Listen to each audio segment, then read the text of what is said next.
Welcome to this exercise on calculating binomial coefficients. Our exercise here, calculate the following binomial coefficients. Then we have 5/3 and 7/4.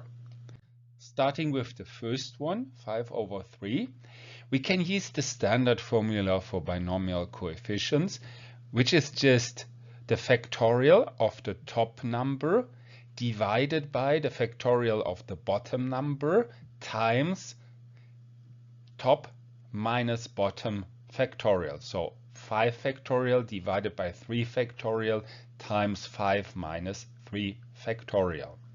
Well, factorial, that's all the numbers, all the integers from 1 to this particular number multiplied. Meaning 5 factorial, we get 1 times 2 times 3 times 4 times 5. 3 factorial, 1 times 2 times 3. And, well, 5 minus 3 is 2, so 1 times 2. Then, of course, we could theoretically cancel this a little bit. But I'm just going to calculate all the numbers. So here 1 times 2 times 3 times 4 times 5 is 120. Here I have 6, here I have 2. So it's actually 120 divided by 12, which gives us 10.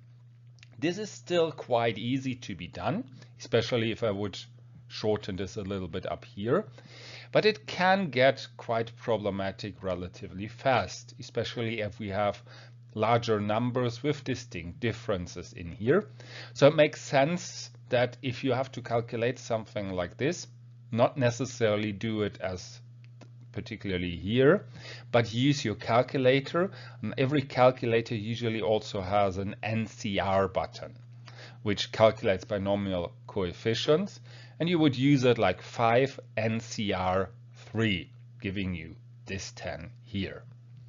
Well, so much for the first one. Let's go to the second. In part B, we have 7/4. So again, it's 7 factorial divided by 4 factorial. And then I have 7 minus 4 factorial, so 3 factorial. So we have to multiply all numbers from 1 till 7.